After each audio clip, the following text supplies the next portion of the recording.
అధ్యక్ష 6 నెలల క్రితము 7 మంది చనిపోయినారు అధ్యక్ష.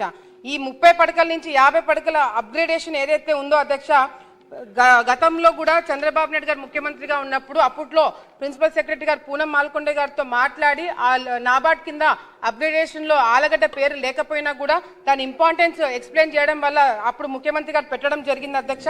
గత ప్రభుత్వంలో టెండర్లు పిలిచి 5 సంవత్సరాలు వాళ్ళు పూర్తి చేయలేంది మన ప్రభుత్వం వచ్చిన తర్వాత కేవలం సంవత్సరం కాలంలో 50 పడకల హాస్పిటల్ పూర్తి చేసి ఎప్పుడో బ్రిటిష్ కాలంలో కట్టిన హాస్పిటల్ నుంచి షిఫ్ట్ చేసి కొత్త బిల్డింగ్ షిఫ్ట్ చేయడం జరిగింది అధ్యక్ష.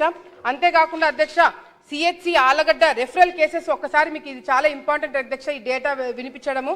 ఈ రిఫరల్ కేసెస్ అంటే అధ్యక్ష, ఆలగడ్డలో డాక్టర్లు లేరనో లేకపోతే ఎక్విప్మెంట్ లేదనో లేకపోతే సీరియస్ కేసులు మేము టేకప్ చేయలేమని చెప్పి అటు నంద్యాలకు కానీ కర్నూలుకు కానీ ప్రొద్దుటూరు కానీ కడపకి రిఫర్ చేసిన కేసులు ఒక సంవత్సరం కాలంలో ఒకసారి నేను చదివి వినిపిస్తాను అధ్యక్ష. లాస్ట్ జనవరిలో 98 కేసులు రిఫర్ చేశారు అధ్యక్ష, ఫిబ్రవరిలో 93, మార్చిలో 78, ఏప్రిల్లో 89, మేలో 81, జూన్లో 90, అట్లా మొత్తం ఒక సంవత్సరం కాలంలో దాదాపుగా 1000 కేసులు పక్కా హాస్పిటల్కి రిఫర్ చేయడం జరిగింది.